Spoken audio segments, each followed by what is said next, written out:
Hello everyone, आज हम explain करने वाले हैं एक ऐसी मूवी को जहां पर कि अमेरिका से एक लड़की आती है अपने सपनों को पूरा करने के लिए, जो कि था एक ऐसी जगह पर आना जिस आइलैंड का उसको नाम भी नहीं पता होता है। और यहाँ पर वो आई थी सारी चीजों को, फैमिली वगैरह को पीछे छोड़कर, जिससे कि वो अपने अतीत की जो चोटें रहती हैं उनको भुला सके और यहाँ पर अपनी सबसे फेवरेट चीज कर सके, जो कि है सर्फिंग।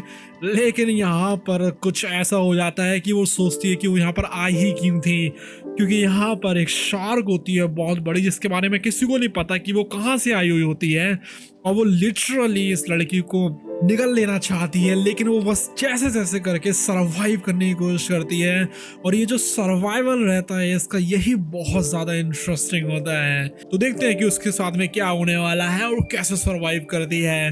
मूवी की स्टार्टिंग में दिखाया जाता है एक समुद्री किनारे को, जहाँ पर कि एक बच्चा फुटबॉल खेल रहा होता है। उसको देखने के लिए मिलता है एक हेलमेट जिसके अंदर कुछ वीडियोस होती हैं। उस वीडियो को देखता है, वहां पर एक बंदा होता है जो कि गिर जाता है पानी के अंदर, और वहां पर एक शॉक जैसी चीज आती है जो उसको खा जाती है।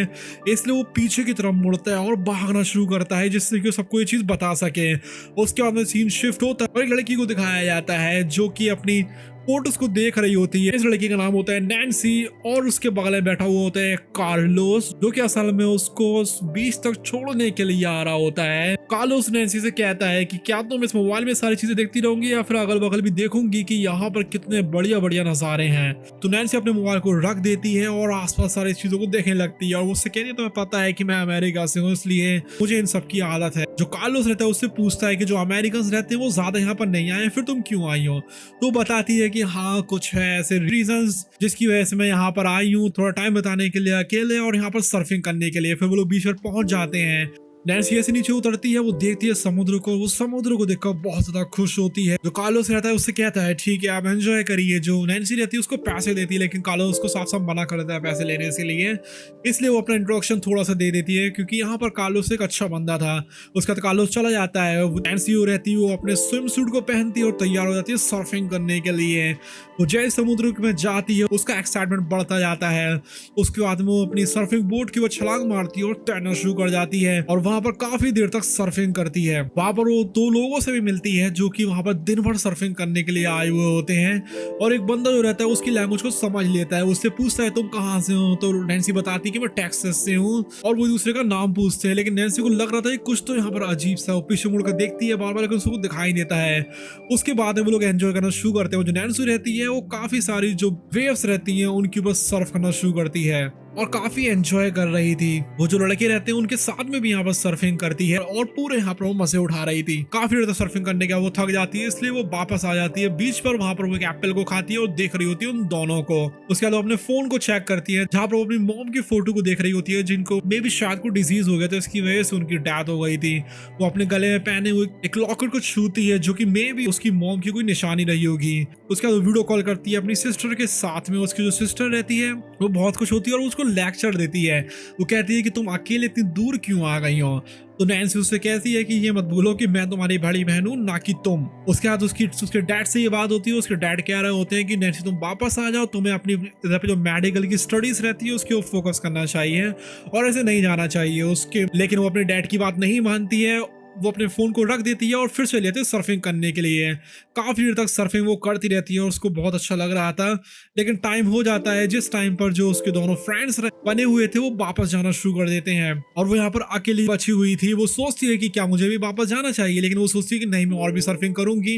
वो काफी देर तक अपनी सर्फिंग बोट के ऊपर लेटी रहती है। तभी वहां पर कुछ डॉल्फिन्स आ जाती है उसके अगल बगल में, इसलिए वो उन डॉल्फिन्स के थोड़े पीछे की तरफ चलते हुए आगे को बढ़ जाती है। लेकिन तभी वहां पर नीचे से एक बहुत बड़ा झटका घलता है उसको। नैन्सी थोड़ा सा घबरा जाती है, इसलिए वो वापस भागने की कोशिश करती है। लेकिन वो चाहे कितनी भी कोशिश कर ले, इतनी ज्यादा स्पीड में नहीं भाग पा रही थी। और भाई जो वो शार्क रहती है बड़ी सी, वो उन लहरों में छुप कर उसके ऊपर हमला करने वाली थी। जो नैन्सी रहती है उन लहरों का सामना नहीं कर पाती है, वो नीचे गिर जाती है और वो चट्टानों से बस टकराते टकराते बचती है। अब वो ऊपर की तरफ आती है और उसकी जो सर्फिंग बोर्ड रहती है उसकी तरफ भागती है, लेकिन अब काफी देर हो चुकी थी। जो शार्क रहती है वो नैन्सी के पैर को पकड़ लेती है और उसमें बहुत गहरा घाव कर देती है, जिससे कि बहुत सारा खून निकलता है। लेकिन नैन्सी ऐसे तैसे करके अपने पैर को छुड़ाती है और तैर कर आ जाती है और एक बड़ी सी व्हेल के ऊपर जो कि मरी पड़ी हुई थी। वो बस टाइम पर जैसे चढ़ भर पाई थी। भाई जो वो शार्क रहती है अभी थोड़ा टाइम के लिए कम से कम कुछ नहीं कर पा रही थी। जो नैन्सी रहती है वो अपने पैर को देखती है, इसमें कि बहुत खून बह रहा था, इसलिए वो उसके ऊपर एक बैंड को बांध लेती है, जिससे कि उस तक ज्यादा खून ना आए और ज्यादा खून उसका ना बहे। भाई जो वो शार्क रहती है उसका इंतजार कर रही थी। और भाई दूसरी तरफ जो वो दो लोग रहते हैं जो कि नैन्सी के फ्रेंड बन गए थे, वो यहाँ से जाने लगते हैं। नैन्सी उनको बहुत कस के चिल्लाती है। थोड़े अंदर चलने के बाद एक लड़का उसमें से नीचे उतरता भी है, लेकिन फिर भी वो उसको नहीं देख पाता है और वो अपनी जीप में बैठता है और वहां से वो चला जाता है। नैन्सी यहाँ पर अकेली बची हुई थी इस समुद्र के बीच में एक बड़ी सी वेल के ऊपर, और वो जो शार्क रहती है इतनी आसानी से उसको पीछे नहीं छोड़ने वाली है। और ऐसे होता भी है, वो जो शार्क रहती है आती है और उस वेल में बहुत कस के टक्कर मारती है, इससे कि वो वेल तक उड़कर फिक जाती है। इससे पता लगता है कि वो जो शार्क रहती है कितनी बड़ी है। अब नैन्सी जैसी पानी में गिरती है वो तैरना शुरू करती है और सीधे पहुंच जाती है एक बड़ी सी चट्टान की तरफ और उसके ऊपर चढ़ जाती है। और अब उसको पता थी ये बात कि उसका पता नहीं क्या होने वाला है, क्योंकि अब उसकी कोई मदद करने के लिए भी यहाँ पर नहीं था। वही बगल में एक सीगल खड़ा हुआ था जो कि उसका अच्छा एक फ्रेंड बन जाता है। नैन्सी खड़ी होती है जैसे करके और आसपास देखना शुरू करती है और उसको आसपास कुछ भी दिखाई नहीं दे रहा था। वो सोचती है कि वो करे क्या, वो अपने सोचती है घाव के बारे में, इसलिए वो अपने कान से एक बूंदे को निकालती है, अपने गले से एक लॉकेट को निकालती है और अपने पैर को खुद से सीना शुरू कर देती है। असल में जो नैन्सी रहती है वो एक मेडिकल की स्टूडेंट है, इसलिए उसको इतना सब कुछ करना आता है।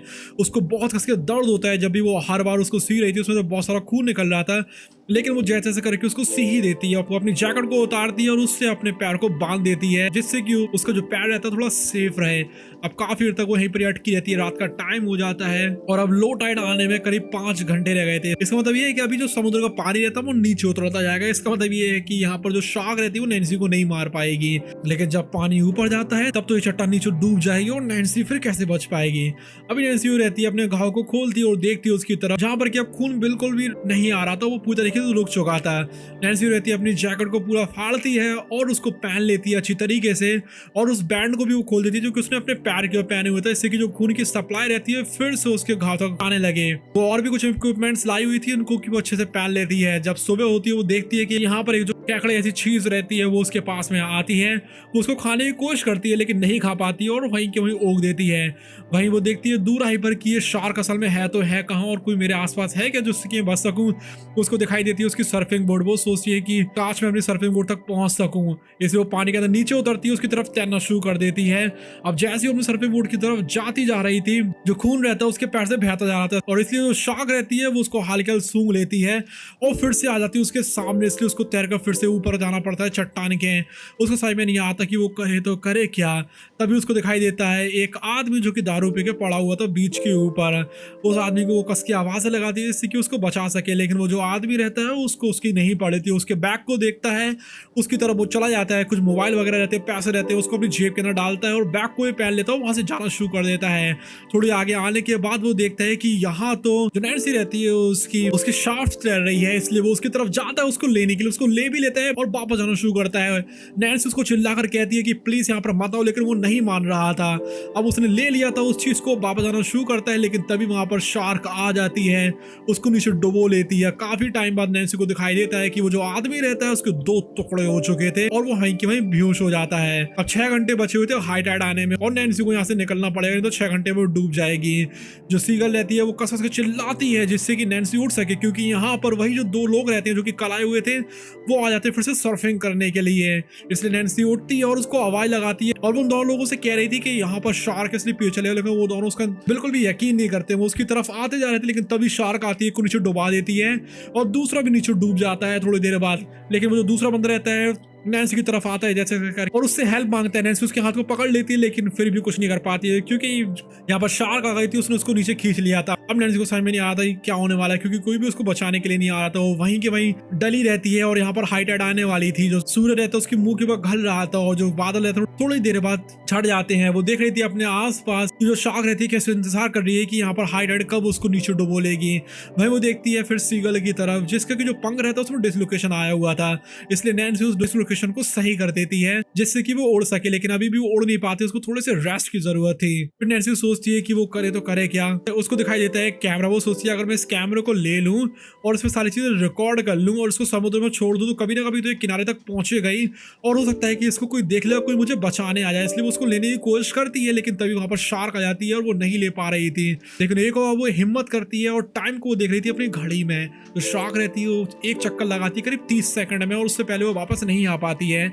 इसलिए उसके पास में टाइम था कि वो नीचे उतरे और उस कैमरे को ले आए। इसलिए वो ऐसा करती भी है, हिम्मत दिखाकर जाती है, उस कैमरे को लेती है और वापस आ जाती है उसी छोटे से आइलैंड की चट्टान के ऊपर। उसमें वो काफी सारी चीजों को फिल्म कर लेती है जिससे कि यहाँ पर कोई उसको देख सके, उसको बचाने के लिए आ सके। अपनी छोटे वगैरह और सारी चीजों को उस चीज के ऊपर दिखा रही थी। वो अपने पूरे एड्रेस को बता देती है और कहती है कि अगर किसी को ये चीज मिलती है प्लीज वो डैड तक इसको पहुंचा दे। वो अपने पूरे एड्रेस को बता देती है कि वो अमेरिका में कहाँ पर रहती है। उसके बाद वो सर्फिंग बोर्ड होती है, उसके आधे टुकड़े के ऊपर सीगल को बिठा देती है क्योंकि सीगल उड़ नहीं पा रही थी। यहाँ पर हाई टाइड्स आने वाली थी, इसकी वजह से पूरा ये जो छोटा सी चट्टान रहती है डूब जाएगी।